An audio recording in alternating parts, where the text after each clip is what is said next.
Така, здравейте, мили хора! Това е една от последните ни срещи, да не кажа предпоследната на живо, защото тема 10 ще си я получите на запис. Тук е момента и на живо, колкото може да е живо това, да ви се извиня, защото до сега само писах в чата. Последните 9 и 10 тема ми бяха истинско предизвикателство да ви ги изпратя, тъй като нещо, което 2 години се опитвам, 2 години ми се върти в главата. Имах няколко пъти през тези 2 години съм опитвала и да го случам и все беше или с някакви кански усилия, било то чисто енергийно, било то финансово да се случат. Всъщност така се отпуши, завихри енергията, не знам какво се случи планетарно, защото по астрология съм много боса, но успях и в момента е в процес на работа. То пак изисква супер много работа. Тук е момента да благодаря и на Маги, и на Раличка, че се включиха активно в напълването на обучителната платформа. В момента, в който е готова, ще ви пусна линк и ще ви я презентирам, защото това ще е едно място, в което ще може да намерите всичко по всяко време, което ви е нужно. Нали, може би много претенциозно звучи това да кажа всичко, но наистина се стараем вътре, като се влезе, да има много подробна информация около масла, как се ползват маслата, как всяко едно масло за какво служи, всеки един бленд за какво служи, и ще се постараем и на състоянията. С маслата и с блендовете сме готови, остават състоянията, много полезни линкове има вътре, ще има калкулатор как да си сметнете една капка колко е, каква цена ви излиза, как да си сметнете бленда колко излиза. Въобще платформата, толкова се вълнувам за нея, че чак усещате как ми претрепва гласа докато говоря. И това беше причината да забавя тези теми, защото разбирате, че когато нещо ви вълнува толкова много, целият фокус отива там. Аз съм доста дисциплинирана, но в случая се поддадох на емоцията и за това ви пропуснах тема 10 да ви я запиша и да ви я изпратя. А не исках, имам и от предните 2 потока, исках просто да я апдейтна, защото самата аз вече имам много повече информация и искам да я адаптирам. Има нови продукти и така. Днешната тема, още нещо исках да кажа. Преди да започнем с днешната тема, ще пусна анкета в чата с няколко опции, за да ми дадете обратна връзка кога ще е удобно за вас на база мнозинството. Опцията, която мнозинството избере, ще си направим срещата, в която всеки ще получи казус. Ще се опитам още днес да ви дам казусите, но ще имате вероятно повече от една седмица. Сега ще пусна няколко дати и вече каквото мнозинството реши да разработите този казус. Какво означава да разработите този казус? Не се шашкайте, не е колоквиум някакъв много тежък, не, просто казусите са от типа мъж на 50 години с всяка нощ уриниране, често уриниране нощем, болки, така, от този тип, нали, имате някакво описание за години, пол, проблем някакъв и съответно вие да кажете какво бихте препоръчали като етерични масла, добавки, въобще каквото, може и хранене да препоръчате, може и движение, кой каквото сметне за нужно да препоръча за този човек. Тук е моментът да ви кажа, че няма правилно или грешно. Нали, ще разглеждаме всички казусите. Първо, това ще е един начин да видите различни идеи. И второ, единственото, като във всеки казус ще ви е посочено дали сега започва да ползва маслата или вече е запознат с маслата. Единственото, което аз ще съблюдавам, са дозите, т.е. ако е нов човек, да е по-плавно вкарването, така, адаптирането с етерични масла, а ако е човек, който вече ползва, може вече каквито дози прецените вие. И да, мисля, че ще ви е интересно. Пак казвам, не се шашкайте излишно. Предния поток им беше много интересно да слушат. Тогава, понеже всеки си го представяше, аз бях определила, мисля, че 5 минути, но имате предвид, ние сме 30 и няколко човека, по 5 минути колко време става.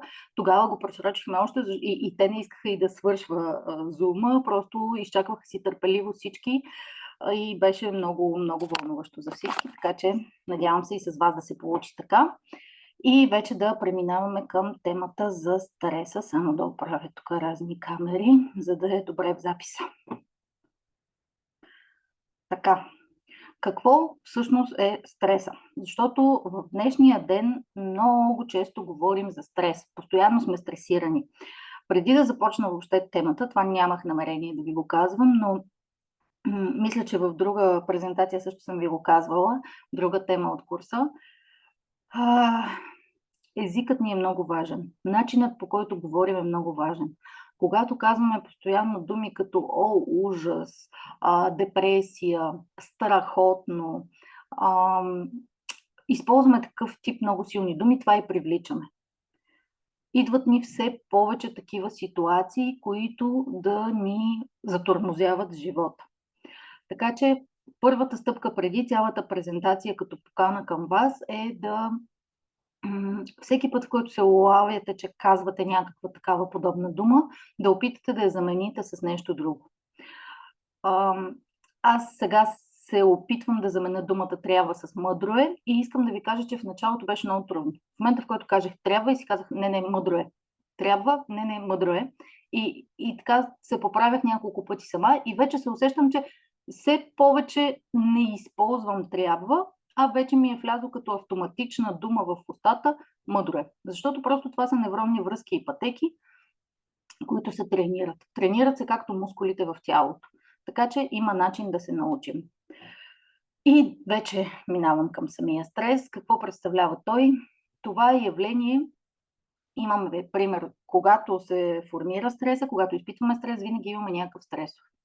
Този стресор може да е чисто физическо предизвикателство. Да речем, трябва да стигна от точка А до точка Б на някакво непознато място отивам. Но може и да е физическо, в смисъл трябва да вдигна нещо много тежко, правим ремонт, правим преместване, каквото и да е от ежедневието, чисто физическо. Но може да е и психологическо и емоционално. Трябва да водя труден разговор. В случая използвам думата трябва, защото това е задължение. Нали? Не е мъдро да водя труден разговор, а ми се налага, имам нещо, което трябва да случа. Тук примерите може да са хиляди от ежедневието, но когато ние не вярваме, че имаме ресурса да се справим с това нещо, ние не вярваме в нашите собствени способности. Тоест, стресорът, ситуацията, която имаме, е по-голяма от това, което ние вярваме, че имаме като ресурс. Че ние можем да се справим. А в днешния свят много хора не вярват в себе си. Да не кажа 90%. Защо? Откъде се формира това нещо? Защото само до преди 10 години, 15, ние знаехме какво се случва в близкото ни обкръжение. Хората на работа, семейството, приятелите. По новините чувахме за отделни ситуации извън страната или дори в градовете. Сега в момента, точно с 20 секунди държане на телефона, аз мога да разбера какво прави Гинка от Лондон, Пенка от Дубай и който искате още откъде ли не. И едната дома ѝ е по-подреден от мен, от моя. Другата, децата ѝ са спретнати, чисти, прекрасни, понеже аз съм с тинейджери, с тинейджерите ходят, пазаруват, децата се прибират. Онзи ден пращах на моите момичета един клип, който в момента, в който им го пратих, аз осъзнах какъв розов балон е това и това въобще не е вярно. Снимано една девойка се прибира от училище с розова, красива раница, с панделка на косата долу-горе, колкото моите момичета. Влиза си в стаята, слага си раничката, отива, прави си от една много красива кухня обяд, сяда си на бюрото, хапва си красиво обяда, вади си едни хубави тефтери, химикалки, почва да пише едни домашни, след това ляга да почива малко, прави някаква физическа активност, йога или там каквото и да. И в един момент ние хората си казваме, ама аз не се справям, другите се справят. Ето, това. Това е един много илюзорен свят.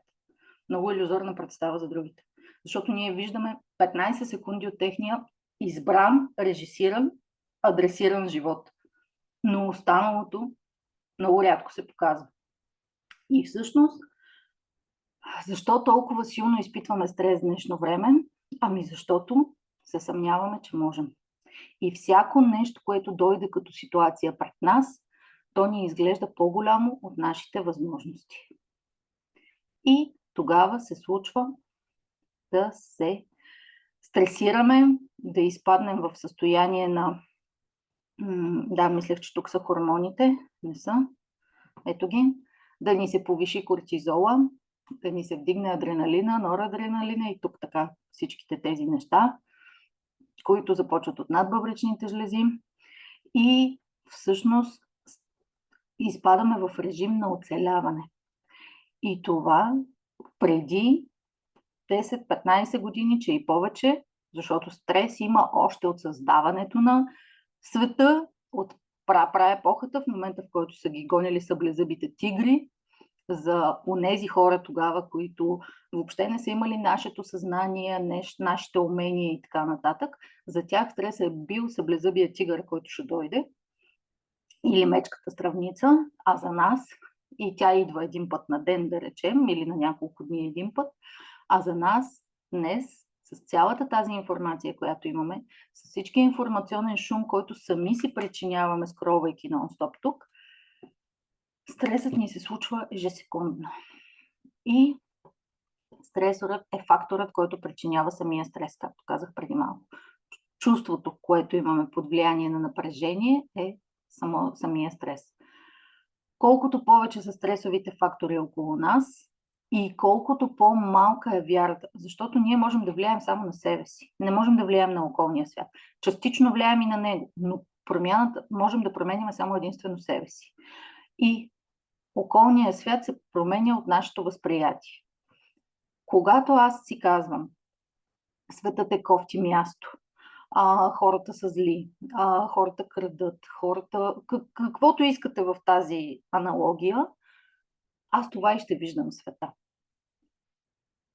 Ако обаче всеки ден вместо да си казвам, виж тази как хубаво си изчистила кухнята, а моята отново е мръсна, аз нямам сили да стана от дивана след дългия работен ден, си казвам, окей, пак да го видя, пак да мине през мен това нещо, но да си кажа, да, но аз днес направих това и това и това. Браво, Маринела, за тези ти усилия, действия или каквото там искате. Когато повишим чувството на вяра в нас, в нашите способности, то тогава какъвто и стрес да дойде, той няма да е по-голям от нашия ресурс и всъщност ние няма да сме стресирани. Не мога да намеря алтернативна дума, за да не се получават тавтологии, но няма да сме под напрежение нон-стоп. Другият начин, понеже не вярвайки в себе си, хората почваме да избягваме ситуациите на стрес и да не си ги причиняваме. И това е абсолютно същото като всеки един друг мускул в тялото. Ако аз не вдигам тежести, този мускул, той ще залинее, той няма да може. И в следващия момент, между другото имам и такъв пример, чакайте да стигнем до него. Ето го. Той всъщност е пример за пиков и хроничен стрес, но е същото. Ако вдигна 2 кг чаша от желязо за секунди, то ще изпитам усилие, което може би ще ми е трудно. Обаче ще се справя. Но ако трябва да държа тази чаша, която е 200 милиграма, в продължение на един час така, или на един ден, или на една седмица, виждате, че тази чаша е 10 пъти по-лека от другата, която вдигам за секунди. Обаче с другата ще се справя, защото е за секунди. А с тази ще ми умалее ръката още даже няма да изкаря и час сигурно. Да не говорим за ден, да не говорим за седмица. Това, което исках да ви дам като пример, с което започнах и се сетих за този слайд, е, че колкото повече тренираме, ако всеки ден вдигам чашата за по 10 минути, на третия ден ще мога да я задържа 20. На петия ден ще мога да я задържа 30 минути. На 10-тия ден ще мога да я задържа за час.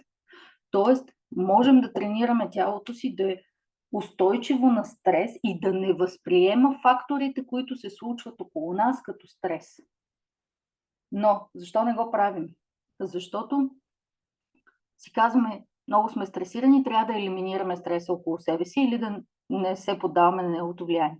И спираме да се поставяме в ситуации, които, нали, това са зоната на комфорт, толкова се изтърка, че и толкова някакъв такъв негативен нюанс му се придаде, че чак не искам да го споменавам, обаче е точно така.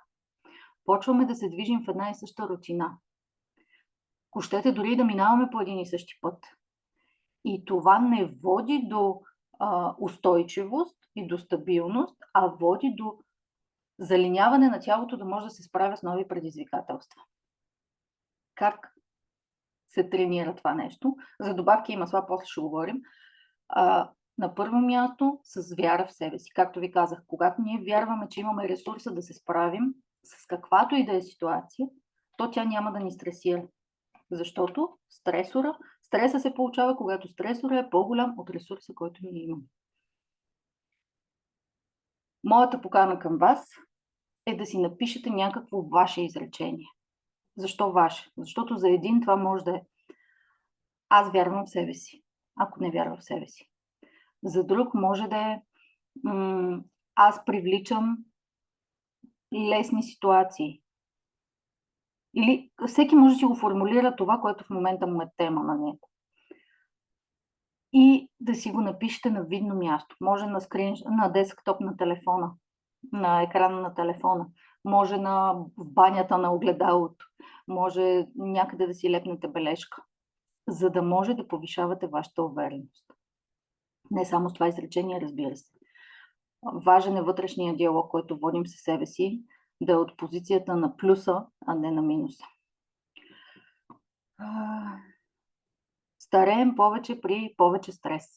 Това, което се случва, когато се повишат онези хормони, когато тялото ни е в стрес, е, че колагеновите нишки, вериги започват да се разпадат в тялото. И кожата ни е по-увиснала,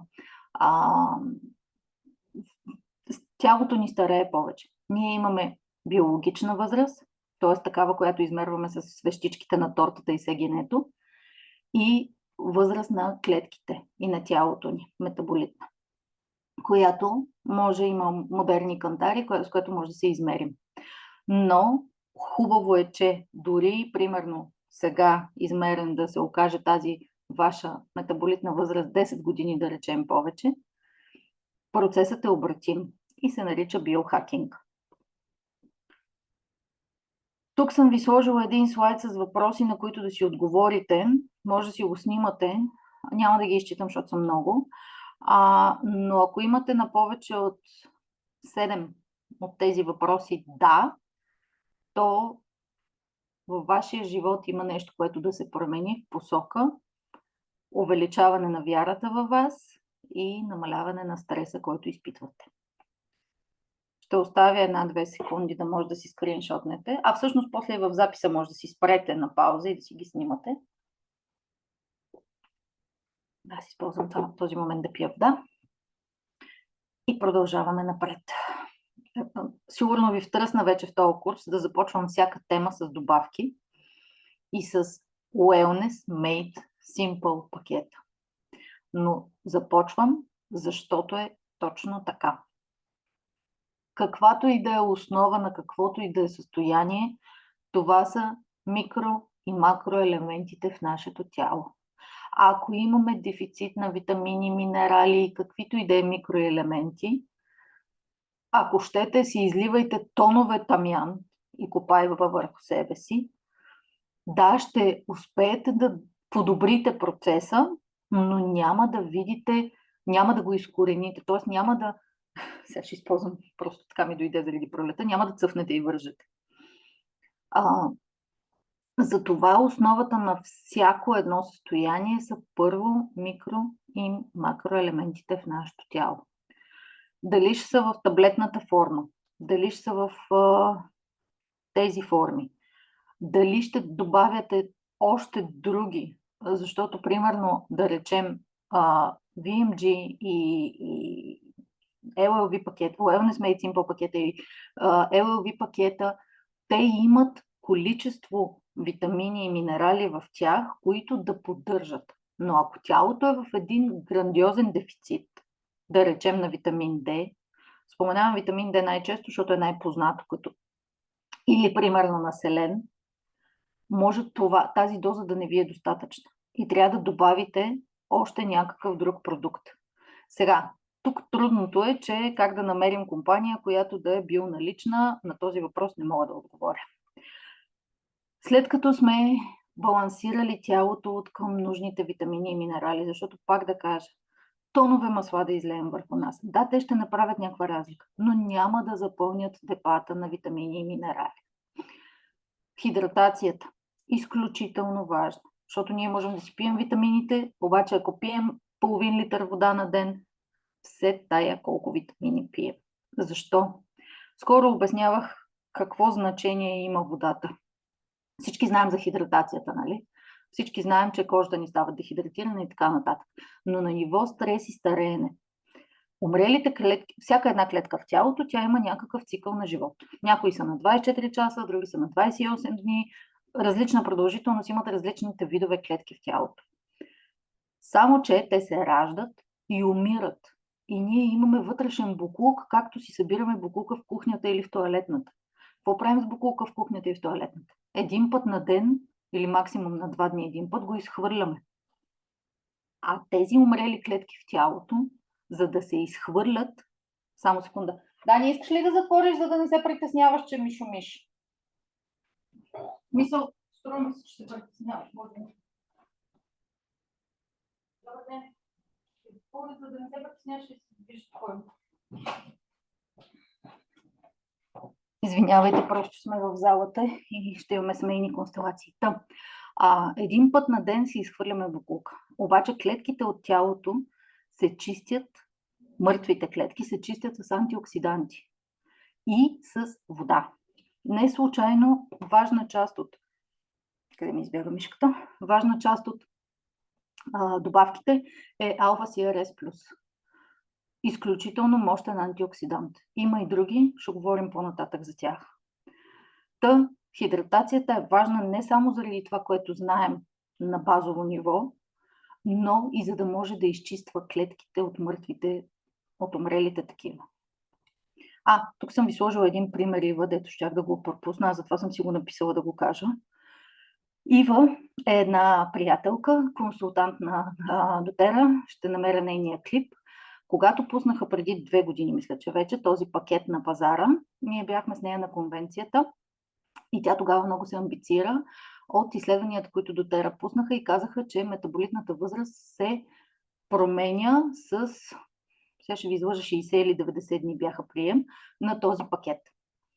И Ива реши да направи. Ще намеря клипчето и ще ви го пусна. Тя много точно обяснява какво се е случило в този период, какво е пила, какво е правила, колко дълго и така нататък. Но Ива си обърна метаболитната възраст. Забравила съм колко години, но ще ви го пусна в клипа. Така че виждате и не е променяла нищо друго в деня си, в смисъл в приема си на добавки. Единственото различно от преди изследването и след изследването беше този пакет. Опа, много бързо нацъках. Така. Етеричните масла могат да подпомогнат тялото много добре да се справя с стреса. Но има съставки, други, които не са на база етерични масла, които също са нужни. И първата е габа. Габа е невротрансмитър, който се синтезира естествено в тялото. И аз много пъти съм ви повтаряла в този курс, че телата са ни съвършени. Стига ние да не им пречим. Обаче, ние им пречим с ежедневните си избори. На козметика, на хранене, на движение, на непиене на вода, на каквото се сетите още. И естественият синтез на габа се намалява. Съответно, ни прави по-неустойчиви на стрес. Адаптив капсулите са чудесен начин да увеличим синтеза на габа в тялото си и да станем по-устойчиви на стрес по един така по-дълъг път. Тук е момента да кажа, всички добавки и етерични масла, които влияят на стреса, те не влияят от днес за утре. Тоест, ако днес решавам, че съм много стресирана, изпия си, да речем, даже 2 капсули адаптив, капна си копаева под езика, пия тамян, мажа си бъбреците с босилек, ще видите нататък още масла и идеи. И очаквам утре да съм по-устойчива на стрес, това няма да се случи. При добавките на дотера и етеричните масла трябва време. Трябва време да се натрупат в организма. Специално добавките, маслата не се натрупват. Маслата, знаете, че след 2 часа са метаболизирани, но за добавките трябва да се натрупат. Представете си го като едни руини на къща или на някаква сграда, без значение дали е къща. Да се запълнят дупките, които има, да се направи замазката и чак тогава да почне да се гради нагоре. Етеричните масла, както казах, в рамките на 2 часа са метаболизирани. Но при дълга употреба те водят до промени в процесите на цялото тяло. Така че, да, там пием през 2 часа, когато има някакво спешно състояние, но когато искаме да влияем на стреса, пием 3 месеца. Или мажем, или дишаме. Тук съм ви сложила, то даже е линк на презентацията, но при вас може би няма се отвори, ще ви го пусна отделно. Отново една приятелка направи много хубава книга за стреса. Приятел или брат, вътре ще намерите, не знам колко са, но поне 10 вида стреса. И с обяснения и как можем да се справим с тях и как адаптив капсули всъщност помагат. Попайба ще оставя за последно, защото тя е по-скоро към маслата. Metapower Mitoto Max. Чудесна добавка. Чудесен антиоксидант. Съдържащ, виждате, освен метаболитната смес Metapower, т.е. комплекса от бленда от етерични масла, коензим Q10, ацетил-L-карнитин, алфа-липоева киселина, кверцетин, гъба, кордицепс, екстракт от корен на женшен и 2 съставки, които не мога да си завърта езика да ги кажа. Всяка една от тези съставки за тялото подпомага клетките и подпомага правилната функция на тялото. Това е добавка, която се води за енергия. Тоест, когато имаме нужда от повече енергия. Но всъщност тя повишава и нашата устойчивост на стрес. Повишава, тук слагам кавички, вярата в нас, просто защото повишава чисто физиологичните процеси в тялото. Казах, че ще оставя копайба за накрая. Това е таблетната форма на копайба. Вътре се съдържат, ако не ме лъже паметта, 2 капки. На 90% съм сигурна, ще ви пратя после снимка. 2 капки копайба в капсула. Защо ги слагам? Може да си капнете копайба под езика. Но някакси повечето хора са свикнали, че като вземат таблетките, като взема хапчетата и правя по-добра грижа за тялото си, отколкото ако си капя маслата. Чудесно ще е, ако сте от хората, които предпочитат маслата под езика. Защото капсулите минават през стомашно-чревния тракт, през отделителната система и така. А под езика директно влизат в кръвния поток. Така че дали ще изберете копайба капсули или копайба на масло. Тук съм написала видео за копайба, за да ви изпратя. Изгледайте го, мисля, че е 50 минути някъде. Една прекрасна дама влиза много надълбоко в дълбините на копайба и всъщност разказва какво се случва с нашето тяло при дългосрочен прием. Аз, между другото, съм от хората, които са повече фенове на копайбата, отколкото на тамяна. Да, тамяна е царя, тамяна е супер популярен и така, но копайба е маслото, което за мен направи чудеса.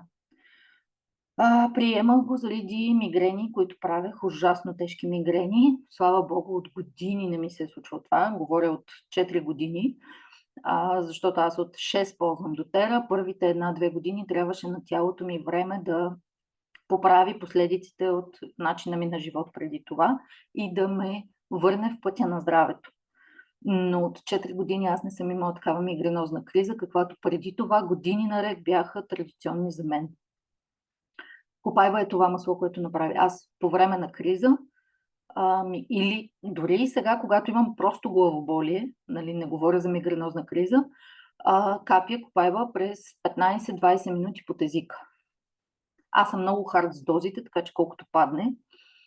Но ако се притеснявате, капете по една капка, но през 15-20 минути, докато отмине главоболието. И понеже много често го правех това, защото много често имах главоболие, всъщност с времето осъзнах как първо главоболията намаляха, после изчезнаха въобще, мигренозните кризи изчезнаха, и второ се подобриха много други неща в моята имунна система и да, ще чуете във видеото. Така. И да стигнем най-накрая до маслата. Баланс. Не съм ги подредила по важност. Нали? Не смятайте, че баланс като е първи, то е най-важният при стрес. Много често е подценяван, защото така се приема като леката артилерия, а това не е така. Просто зависи колко често го мажем. Ако започваме 30 дни или 60 дни, аз винаги давам по-дълги периоди, всяка сутрин деня си с 2 капки баланс на ходилата, мажем, разнасяме на двете ходила, ще видим, ама всяка сутрин, а не 3 дни мазах, на 4-тия забравих, на 5-тия успах, още после 2-3 дни мазах, на 10-тия пак забравих и така. Всяка божа сутрин баланс на ходилата. След 2 месеца ще видим колко по-устойчиви сме станали. Защото маслата работят в дългосрочен план. Да, те могат и като спешна медицина, но в дългосрочен план са много по-ценни. Тук виждате едно изследване на капка кръв, кръвни клетки. Това е преди, то е клип по принцип, но не съм го сложила в презентацията клипа, как се движат клетките, колко хаотично, виждате и самата им структура каква е неоформена в високи нива на стрес. И това е същия човек, само че 30 секунди след като една капка баланс е капната на същото място, откъдето е взета кръвта. Виждате колко са по-подредени, по-оформени и на видеото се вижда колко балансирано изглежда. Следващото, говорихме си за адаптив капсули, не може да не си говорим и за адаптив масло. Всъщност, защо съм ви сложила състава толкова подробно и толкова голямо? Ами защото всяко едно от маслата в състава влияе и само по себе си, винаги в комбинация има синергия, т.е. 2 плюс 2 не е 4, ми е 5. И адаптив е другият бленд, който ако всяка вечер спим на адаптив, примерно, в рамките на 30, 40, 50 дни, ще забележим сериозна разлика в нашата устойчивост. Малко мономасла съм сложила. Тулси е едно от първите. Адаптив не се приема вътрешно, Маги пише в чата, им добро уточнение. Той баланс не се приема вътрешно. Първите 2 не се приемат вътрешно. Тях можем да ги нанасяме само на кожата, в дифузъра или да си правим детокс ванички с тях и така, на пулсовите точки.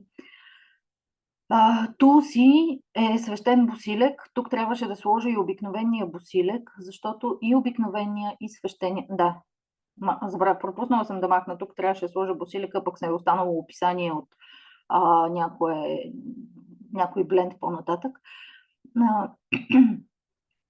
Двата вида босилек понижават, понижават е точната дума, нивата на кортизол в тялото.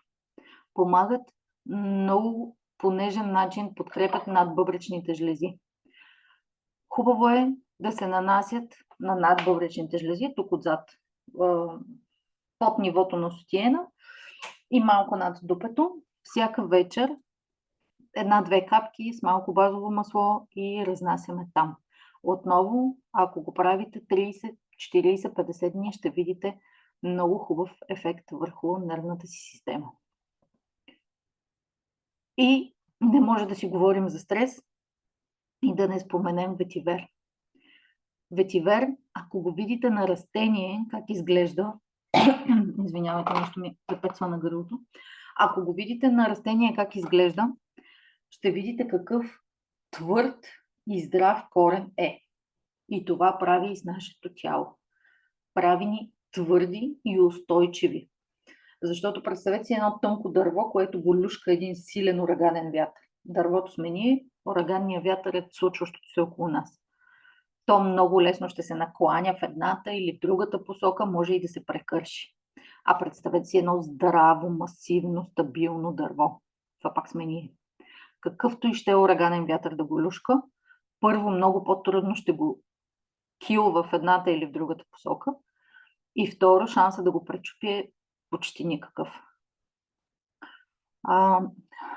Ветивер е като тоник за нервната система. И сега тук не разбирайте, че дава тласък, в смисъл прави я как да кажа, по-реактивна. Не, напротив, намалява нервността, намалява свръхчувствителността и е много полезен при паника или шокови състояния.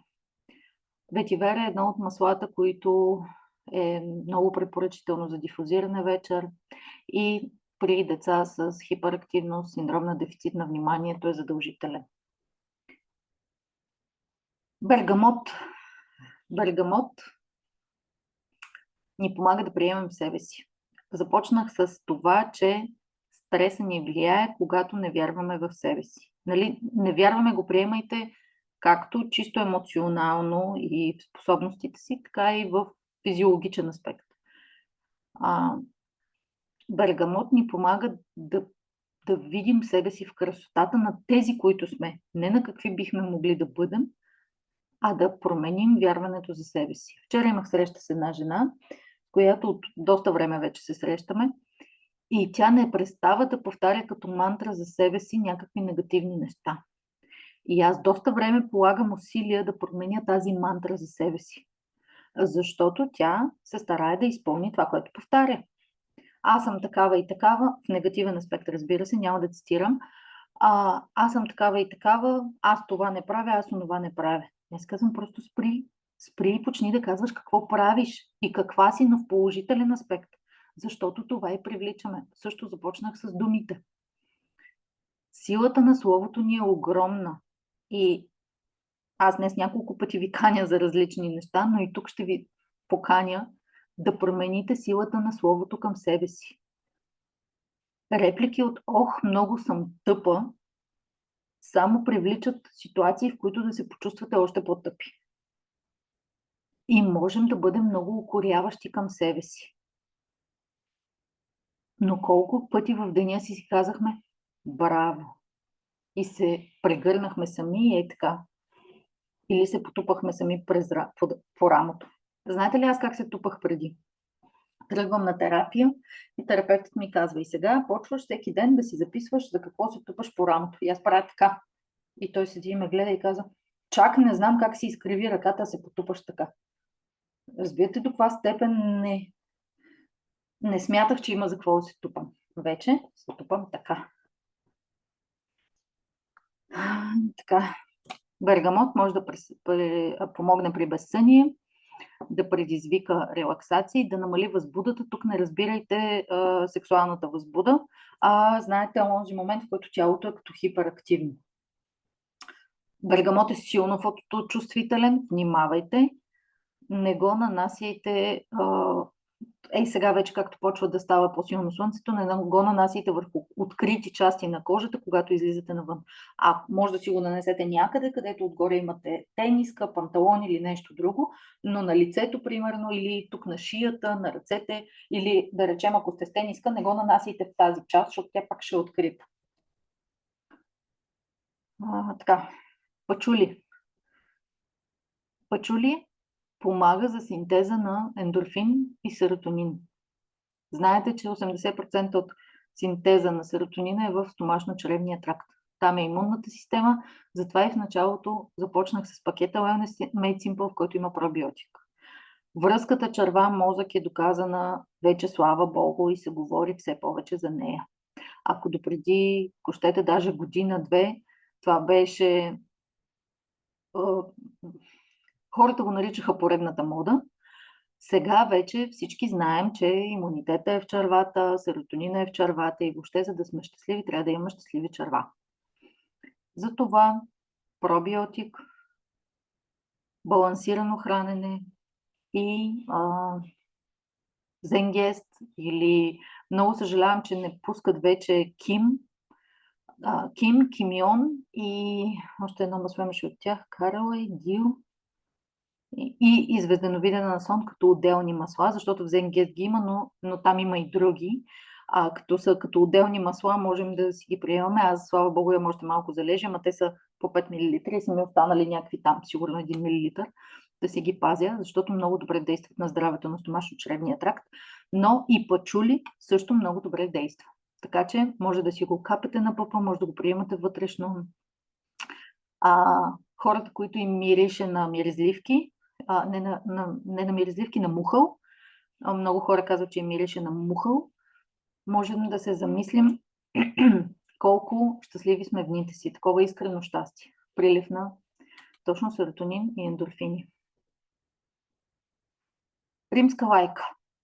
Много нежен начин и същевременно много силен. Също като копаевата. Между другото, римска лайка и копаева могат да се ползват от ден 1 на бебенцата. От новородени ден 1.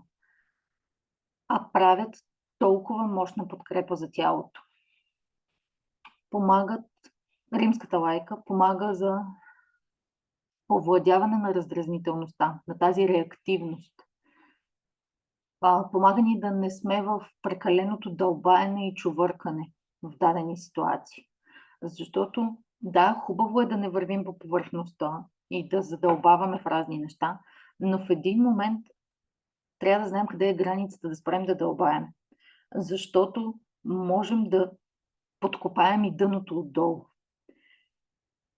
И в тези моменти, в които усещаме, че вече толкова сме задълбали в мислене и в чувъркане на някаква ситуация, римска лайка в дифузера, подушване на арома бижу, нанасене на пулсовите точки, много помага малко да се отласнем от там.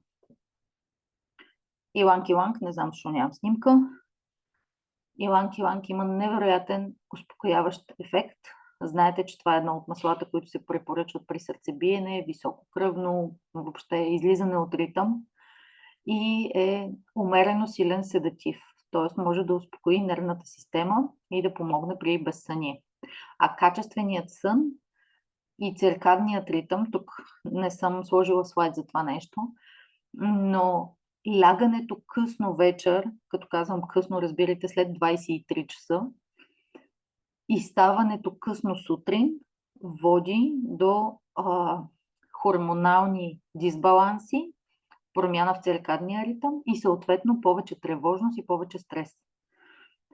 Аз съм си правила такива експерименти с тялото в различни периоди. Ако, да речем, 10 дни си лягам около полунощ, без значение, че ставам късно сутрин, пак имам 8 часа сън, ставам 8 и половина, нивата ми на тревожност са различни. Без да променям абсолютно нищо друго в ежедневието си. Само времето за лягане и за ставане. А когато лягам около 22:30, 23 часа макс и ставам 6:30-7, тогава стабилността ми е друга. Стабилността на емоциите. Пак казвам, при равни други условия. Едни и същи масла приемам, едни и същи добавки. Единствената промяна е в съня. Салвия, джинджифил, кориандър, специално обърнат поглед към женските хормони. Темата за хормоните ще си я получите другата седмица, но салвията е натурален седатив. Също много влияе на кръвното. Внимавайте, защото е силно кръворазреждаща. Тоест, ако ви предстои интервенция на зъби, някаква операция, салвията я спирате поне 2 дни преди операцията. Освен ако не сте като мен и кръвта ви да е като желе, тогава пък аз, когато имам някакви такива, операции не са ми се случвали откакто ползвам дотера, но зъби, примерно, когато трябва да ми се правят, пия салвия, защото иначе съсирва ми се много кръвта. Това го видяхте вече. Как да ги прилагаме всичките тези масла? Аз в темата казах няколко пъти, но дифузър, нанасене на ходилата на рефлексните точки, ето тук на тила, също е много ценно и не знам защо не съм сложила картинка за надбъбречните жлези. Тук отдолу се пада точно на този пич, дето съм го сложила. И също така много добре влияят детокс ваничките с магнезиев сулфат, просто защото магнезиевия сулфат добавена стойност към маслата. И това беше темата за днес. Налична съм за въпроси, ние даже сме доста по-на време. Супер!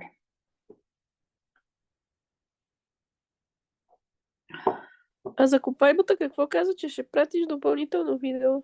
Да, ще ви пусна едно видео, в което една дама... Видеото може да ви се струва малко медицински сложно, защото тя наистина много дълбоко в копайба влиза, но пък е полезно.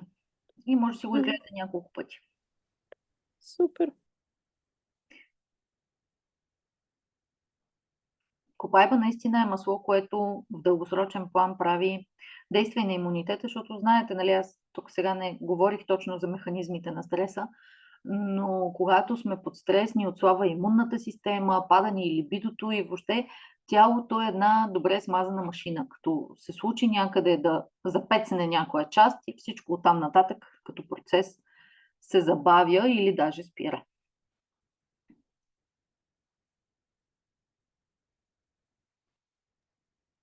Аз искам да кажа, че винаги ми е много интересно да те слушам. Даже и тази тема да съм е слушала вече, винаги нещо ново казваш, че е интересно.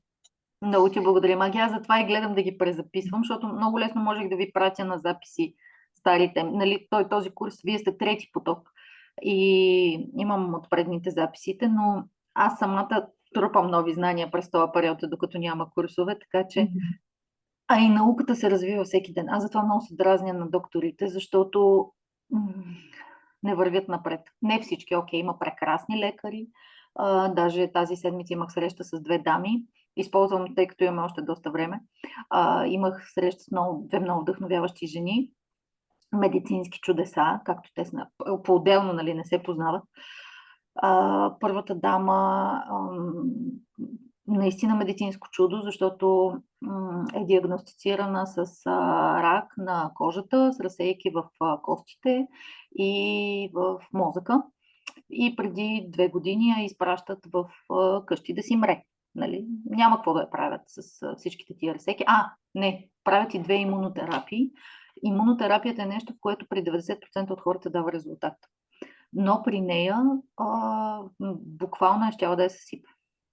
Много, много зле след това. Сърцето почва да излиза извън ритъм. Въобще абсолютни, много тежка симптоматика след имунотерапията и тя казва, стига, няма да го правя. И всъщност тя ми разказваше за онколози, българи, за жалост 2, които не живеят в България, един е в Швейцария, другата жена беше другото, дали в Германия, казваше, губи ми се вече, но толкова адекватни, нали, този в Швейцария има клиника, която лекува сетерични масла също. И не само, нали, с промяна в хранене, промяна в вода, в пиенето на вода, защото пиене на вода от пластмасова бутилка не е пиене на вода. Този швейцарец, той е българин, да е лекар в Швейцария, онколог, и е казал, че едва 2% е успеваемостта на химиотерапията. И така, че тръгнах да казвам колко лекарите не се апдейтват, но всъщност има и такива, които много вървят напред и благодарение на тях цялата медицина върви напред. Аз също искам да похваля моята лична лекарка на децата, понеже сега в рамките примерно на 1 седмица сме се виждали 3 пъти. Покрай малката, понеже беше с много лоша кашлица и беше съмнение за РСВ, после излезна, че е ларингит. При последното ни, вече на 2 пъти ни изписват Пулмикорд, който аз, разбира се, не купувам и действам единствено и само с маслата, и антибиотици бяха изписани също, но аз не ги взех. При последния ни преглед, когато преслушаха Елица, тя е на 1 година, докторката каза, и при предните пъти, дробове, гърди са чисти, кръвна картина перфектна, просто кашля и не могат да разберат откъде. Изписват, нали, там сумите чуждици, аз не ги взимам. И при последния преглед казвам на докторката, нали, така и така, ти вика, знаеш какво си действаш там с твоите масла. И аз казвам, да ви призная ли нещо? И тя така малко се опули, поизплаши. Викам, аз дори Пулмикорд не съм, нали, който изписахте, аз не съм го ползвала, нищо не използвам. И тя вика, това си е лично твоя отговорност. Никой не може да вземе отговорност за това как нали, ще лекуваш детето си. И ми казва, иска ми се все повече майки да се обърнат към маслата, отколкото към мини водорасли. Защото да се грижиш за здравето на детето си с маслата означава, че ти ще го спреш вкъщи и наистина ще положиш грижи, както ти примерно на всеки час я мажеш Елица с нещо. Та много, много мило ми стана и съм много щастлива, че тя е моят избор, нали, вече и за второто ми дете. Има нещо друго при голямото ми дете, тя вече е на 12 години. За първ път се разболя на 4 години. На мен ми е непонятно какво е това да има детето температура, сополи. Да, сополи е имала, но до там, нали, хрема, като вадиш зъби, до там температури и такива по-сериозни казуси съм нямала. За мен сега това е нещо ново и стресиращо, честно казано. Тези дни съм доста често на адаптив капсули, които вече свършиха и всякакви такива успокояващи, защото да виждаш едно малко човече и да не можеш да му помогнеш, си е доста стресиращо. Тази тема ми идва много, много така при сърце в момента. Аз искам пък теб да поздравя, защото ние в този период, въпреки че не държахме много връзка толкова, колкото с други майки съм държала, все пак ти си опитен заек, но човек има нужда от подкрепа в тези ситуации, без значение колко е опитен. Защото ето на теб ти се случва за пръв път с това малко бебенце. Нали, Ани не е била толкова малка, когато се разболява за пръв път. Ти си прекрасна майка. И всъщност много е трудно да държиш отговорността в себе си. Изисква се много сила. И потупай се и благодари първо на себе си. Лекарката ти е прекрасна. Аз много я уважавам и чудесно, че не те нахулва, нахоква и ти дава тази вяра и не ти я дава и ти я подхранва тази вяра и отговорност в теб, защото е абсолютно права. Нали? Лекарите изписват каквото ще изпишат, ама никой няма да седи нощем до нас, в случая до теб, защото нали, аз вече съм така далеко от този период, но никой няма да седи и да гледа това малко човече, няма 10 кг или дори малко повече да как кашля и как се мъчи. Лекаря си спи в неговото легло. Той може да се тормози от други фактори, но майката е тази, която седи до детето, която маже, дава, прави каквото там трябва да прави. Така че поздрави се, ти устоя. Знам, че беше на ръба да дадеш каквото и да било и даже и да влезете в болница. Прояви силата за пореден път, своята си сила и това е много, много ценно. Да, потупах се, даже голямата ми дъщеря, тя тук до мен ме потупва малко иронично, но го приемам. Те тинейджерите са така. При тях, щом даже да е потупала, значи е голям успех. Да. Така иска да кажа, че има и такива лекари, нали, които така е, факт. подкрепят. Да, не можем да генерализираме, защото има прекрасни лекари, които са адекватни, хора. Адекватни са, които осъзнават какво се случва. Да. Има си и конете с капаците, ма като всяко нещо, нали? И да не си лекари за хората в света също. Да. Добре. Много ви благодаря, че бяхме заедно. Както Дилянка каза в началото, и на мен ще ми липсват тези наши съботни срещи, защото така беше едно хубаво споделено време. Но пък идват нови възможности. Прегръщам ви и ще пусна анкетата заедно с записа днес по някое време. Днес съм цял ден в констелации, така че предполагам ще успея в дупките, в почивките, но ако все пак не успея, да знаете с какво ви се оправдавам, въпреки че знам, че няма нужда от оправдание. Хубав и усмихнат ден, момичета. Благодаря много за цялостната информация. Прекрасна си. Продължавай с толкова любов да правиш, ако нещо, което правиш. Благодаря ти, Ади. Прегръдки. И от мен, чао. Чао.